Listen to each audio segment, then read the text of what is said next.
Hello दोस्तों, welcome back to my channel.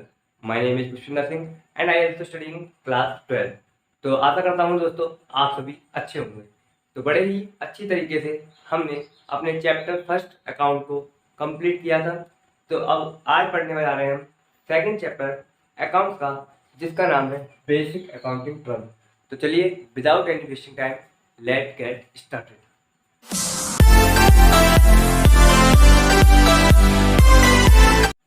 तो जैसा कि दोस्तों चैप्टर का नाम है बेसिक अकाउंटिंग टर्म्स, यानी चैप्टर के अंदर हम कुछ बेसिक पढ़ने वाले हैं अकाउंट्स के।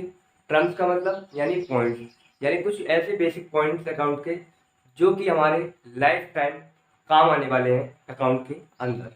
तो सबसे पहला है बिजनेस ट्रांजेक्शन।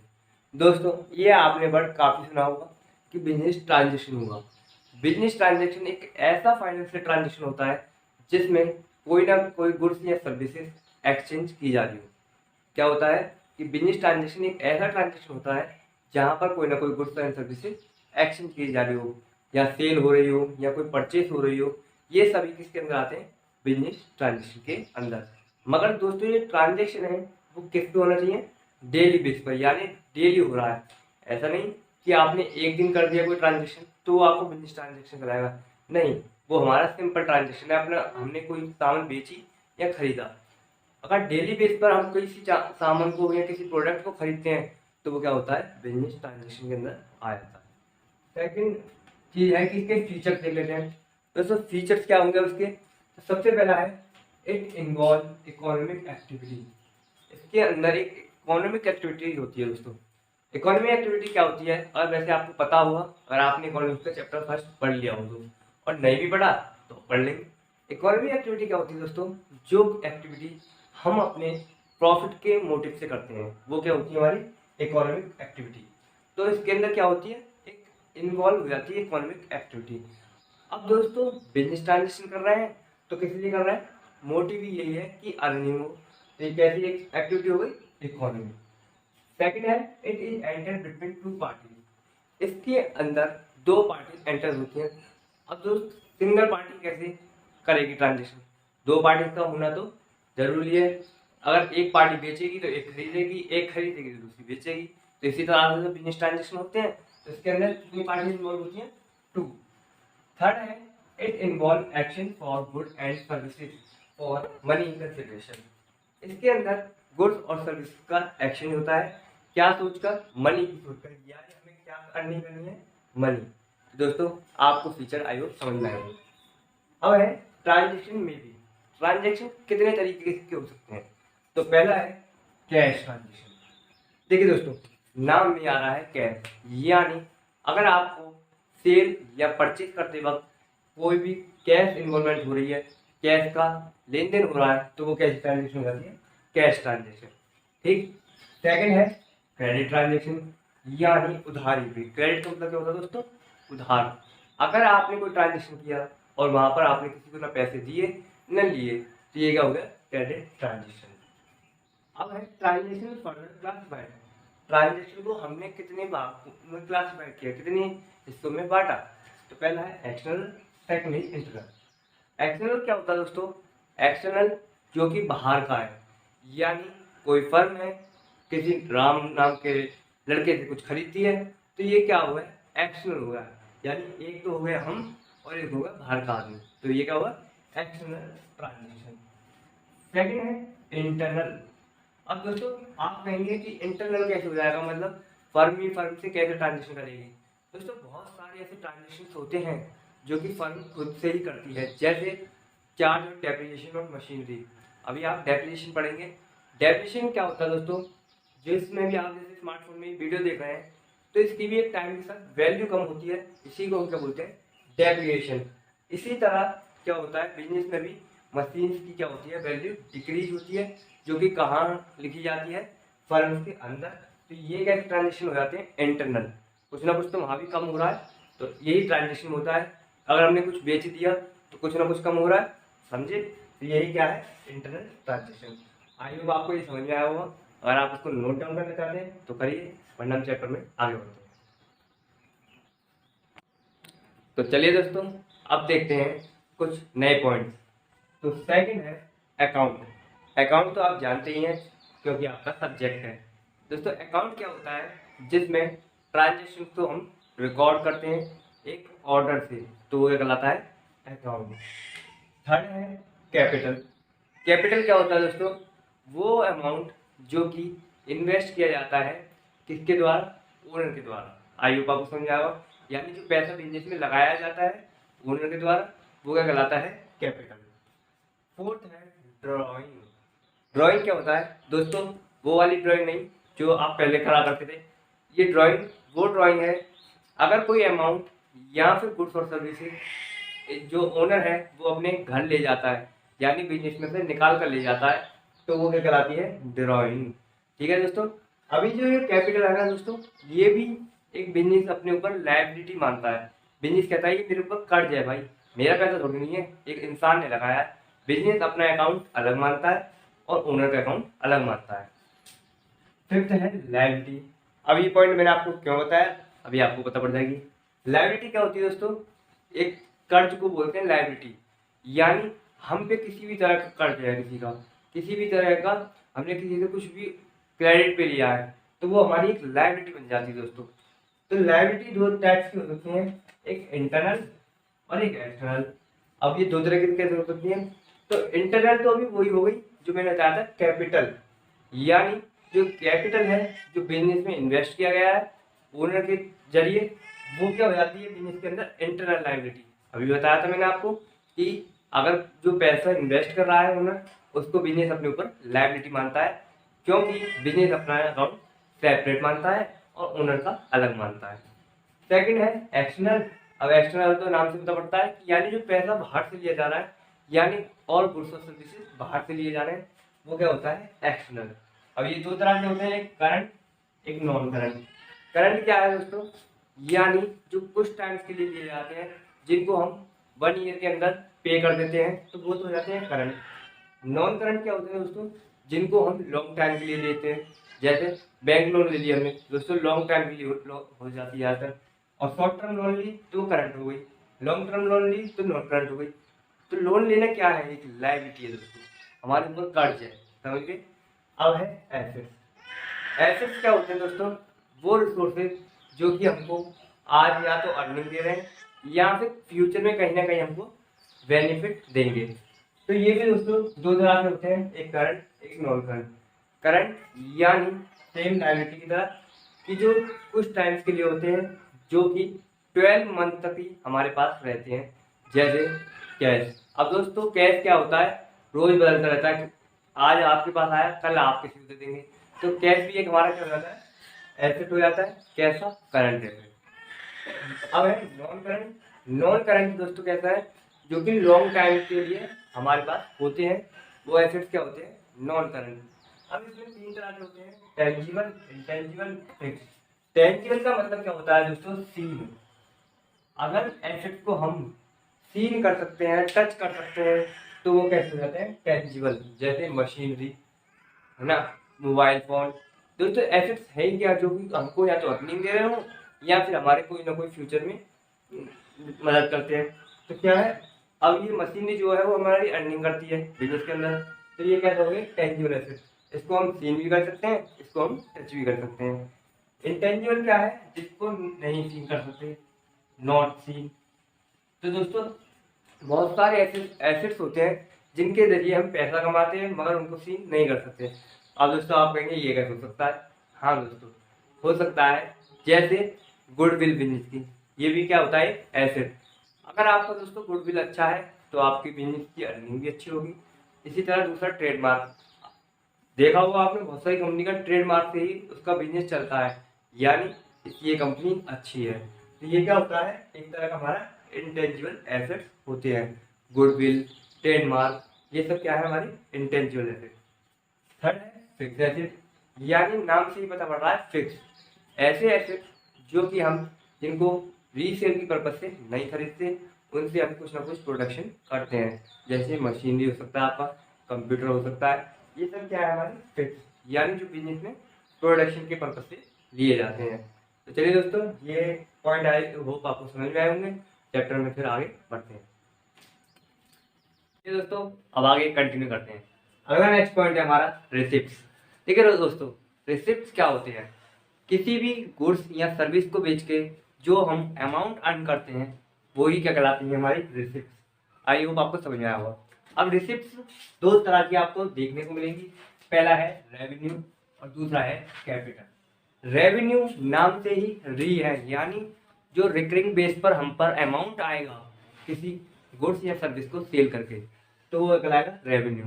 और थोड़ा बारीकी में जाते हैं, जैसे कमीशन, रेंट, ये सब क्या है दोस्तों? हम पे हर महीने आती हैं, यानी ये क्या है? रोज या फिर महीने पे आने वाली इनकम। मगर बात करें कैपिटल की, तो ये कभी कभी होने वाली इनकम्स होती हैं। जैसे हमने अपने शेयर बेच दिए। अब कोई कंपनी अपने शेयर दोस्तों रोज नहीं बेचती, वो कभी कभी बेचे जाते हैं। तो यानी रेवेन्यू की बात करें तो ये कैसी इनकम हो गई? रिकरिंग बेस की, यानी डेली बेस की। ठीक है दोस्तों, और ये कब हो गई? कभी कभी वाली। ठीक है, ये कब हो गई? कभी कभी वाली, ये रिकरिंग बेस वाली। अब है दूसरा expenditure. Expenditure just opposite. Expenditure का मतलब क्या होता है दोस्तों? किसी भी गुड्स सर्विस को अगर हम खरीदते हैं, उस पर जो अमाउंट हमको देना पड़ेगा वो क्या हो जाएगा? हमारा एक्सपेंडिचर। दोस्तों बिजनेस के अंदर दोनों ही काम होते हैं, इनकम भी होती है तो इनकम जाती भी है। तो जब इनकम जा रही है तो क्या होगा? एक्सपेंडिचर। अब इसमें भी दो ही टाइप हो गए, एक रेवेन्यू, एक कैपिटल। सेम वही काम है। अगर डेली बेस पर एक्सपेंस हो रहा है तो वो क्या होता है? Revenue expenditure. जैसे हमने कोई चीज भी खरीदी, तो रोज सामान खरीदा जाते हैं बिजनेस में, कुछ चीजें खरीदी जाती हैं डेली बेस पर, तो वो क्या हो जाता है? रेवेन्यू में आ जाता है। अगर जैसे हमने कोई मशीनरी खरीदी तो वो क्या है? Capital expenditure. यानी डेली बेस पे खर्चे जो होंगे वो रेवेन्यू में आ जाते हैं, और जो कभी कभी होने वाले खर्चे हैं जैसे मशीनरी कभी कभी खरीदते हैं बिजनेस में, तो वो क्या होगी? कैपिटल। आई होप आपको ये समझ में आया होगा। इसके बाद है एक्सपेंस। एक्सपेंस दोस्तों आप जानते हैं कि कोई भी खर्चा हो रहा है किसी भी गुड्स या सर्विस को प्रोड्यूस करने में, उसको हम क्या बोलते हैं? एक्सपेंस। फिर है इनकम। इनकम क्या है दोस्तों? कोई भी गुड्स या सर्विस से हम जो प्रॉफिट अर्न करते हैं उनको सेल आउट करके, तो वो क्या हो जाती है? हमारी इनकम। इसी तरह है प्रॉफिट। अब दोस्तों जब सेल्स में से हम अपने सारे एक्सपेंस माइनस कर देते हैं, उसके बाद जो अमाउंट मिलता है हमें वो क्या होता है? प्रॉफिट। यानी जो सेल्स में अमाउंट मिला उसमें से अपने खर्चे हटा दिए, उसके बाद जो हमें अमाउंट मिलता है वो क्या होता है? प्रॉफिट। अब इसके बाद है गेन। गेन क्या होता है दोस्तों? बिजनेस में जब अकाउंटिंग ईयर के लास्ट में हम जब देखते हैं, तो अगर हमारे जो इनकम है वो ज़्यादा है किससे? एक्सपेंसेस से, तो वो क्या कहलाती है? गेन। तो यानी गेन कब देखते हैं? हम अकाउंटिंग ईयर पर। इसी तरह है लॉस।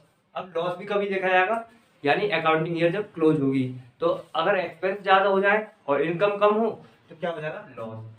परचेज तो आप दोस्तों जानते ही हैं, कोई भी गुड्स या सर्विस को खरीदते हैं तो उसे क्या बोलते हैं? परचेज। इस तरह से इस चैप्टर के अंदर कुछ छोटे छोटे और पॉइंट्स हैं, उनको भी कंप्लीट करते हैं और चैप्टर को कंप्लीट करते हैं। दोस्तों अगर आपको स्पीड तेज लग रही हो तो उसको धीरे कर सकते हैं, और धीरे हो तो तेज कर सकते हैं। मैं एक मिडिल समझा रहा हूँ जो कि चैप्टर जल्दी कंप्लीट हो। आई होप आपको आराम से समझ में आ रहा होगा। तो इसके बाद चलिए चैप्टर में और नेक्स्ट पॉइंट के आगे बढ़ते हैं। तो चलिए दोस्तों अब कुछ और लास्ट पॉइंट और इनके 4 चैप्टर को खत्म करते हैं। बोर्ड पर देखकर आपको लग रहा होगा कुछ नहीं बहुत कुछ, मगर डरना नहीं है, जब हम हैं साथ तो डरने की नहीं है कोई बात। देखिए अब है हमारा परचेज रिटर्न। दोस्तों अभी हमने पढ़ा था परचेज, यानी कोई भी गुड्स और सर्विसेज जब हम उनको परचेज करते हैं, खरीदते हैं, तो वो क्या कहलाता है? परचेज। ठीक इसी तरह क्या होता है? उसको रिटर्न करते हैं तो क्या कहलाता है? Purchase return. जैसे कि ऑनलाइन शॉपिंग में क्या होता है दोस्तों? दिखता कुछ और है, बिकता कुछ और है। घर पे आता है सामान, कुछ और निकलता है, ऑनलाइन पे कुछ और दिखता है। तो यानी किसी भी डिफेक्ट की वजह से, पसंद ना आने की वजह से जब हम उसको रिटर्न कर देते हैं परचेज करे हुए को, तो उसको क्या बोलते हैं? Purchase return. अगली है सेल। सेल क्या होता है दोस्तों? कोई भी गुड्स या सर्विस जिसको बिजनेस हमारा सेल आउट करता है, तो वही हमारी क्या कहलाती है? सेल। जिस गुड्स को हम बेचते हैं वो हमारी क्या कहलाती है? सेल। इसके बाद है डेटर। दोस्तों डेटर क्या होता है? कोई भी गुड्स या सर्विसेज अगर हम किसी को क्रेडिट पर सेल करते हैं, जिस पर्सन को हमने क्रेडिट पर सेल की उसको हम बिजनेस में डेटर के नाम से रिकॉर्ड करते हैं। समझिए। फिर है बिल रिसीवेबल। बिल रिसीवेबल क्या होता है दोस्तों? बिल रिसीवेबल होता है कि जब हम कोई भी चीज़ क्रेडिट पर सेल कर देते हैं दोस्तों, तो एक एविडेंस के लिए एक स्लिप हम अपने पास रखते हैं, एक दे देते हैं कस्टमर को जिसने क्रेडिट पे सामान हमसे खरीदा है, परचेस किया है। तो ये इसी को बिल को क्या बोलते हैं हम, बिल रिसीवेबल। अभी ये क्या दिखाएगा, ये दिखाता है कि अभी इसका पेमेंट नहीं हुआ है, इसी चीज़ का पेमेंट या इस गुड्स का पेमेंट फ्यूचर में किया जाएगा। इसके बाद है क्रेडिटर। दोस्तों डेटर क्या था, डेटर ये था कि हमने किसी को गुड्स और सर्विसेज क्रेडिट पे सेल किए तो हमारा डेटर था। इसी तरह अब हमने किसी से गुड्स या सर्विसेज परचेस किए तो हम क्या हो गए, क्रेडिटर हो गए, सॉरी वो हमारा क्रेडिटर हो गया, ठीक है। इसी तरह है बैड डेट। बैड डेट क्या होता है दोस्तों, अगर हमने किसी को गुड्स या सर्विसेज सेल की और अब वो हमारा पेमेंट नहीं कर रहा, जो पैसा वो हमारा डूबेगा यानी हमें मिलने वाला नहीं है, उसी अमाउंट को क्या बोलते हैं, बैड डेट। इसके बाद है गुड्स। गुड्स क्या होता है दोस्तों, जिस भी प्रोडक्ट में बिजनेस डील करता है यानी उसे सेल कर रहा है, परचेज कर रहा है, वो क्या कहलाते हैं, हमारे बिजनेस के गुड्स। इसके बाद है डेप्रिसिएशन। डेप्रिसिएशन क्या होता है दोस्तों, टाइम के साथ साथ जब एसेट पर वैल्यू कम होती है, जैसे ये फ़ोन है जिसमें आप वीडियो देख रहे हैं, इसकी वैल्यू होगी जब आपने परचेज की हो 20,000, अब इसको आपने यूज़ किया, अब आप इसको सेल करेंगे तो 10,000, जो 10,000 ये वैल्यू कम हुई है, 20,000 का 10,000 का रह गया, वही क्या है, हमारी डेप्रिसिएशन। तो ये डेप्रिसिएशन ये होता है। सॉल्वेंट क्या होती है दोस्तों, अगर कोई बिजनेस या फर्म ऐसी कंडीशन में है कि वो अपने डेट चुका सकता है यानी अपना कर्ज चुका सकता है, अपनी उधारी चुका सकता है, तो उस केस को बोलते हैं हम, उस सिचुएशन को बोलते हैं हम सॉल्वेंट। आगे बढ़ते हैं क्रेडिटर। सॉरी दोस्तों, क्रेडिटर मैंने आपको टाइप बता दिया, क्रेडिटर आपको बता चुका हूँ, तो इसको क्रॉस कर देते हैं। अगला है बिल्स पेबल।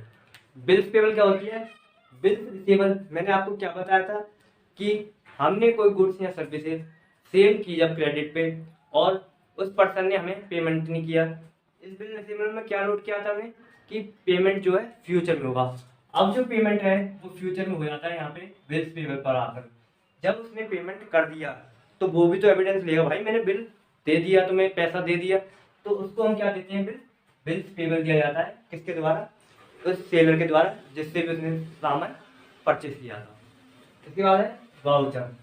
दोस्तों वाउचर भी क्या है, एक एविडेंस होता है हर बिजनेस ट्रांजेक्शन का, जो कि एक अकाउंटेंट को बनाता है। कौन बनाता है, अकाउंटेंट।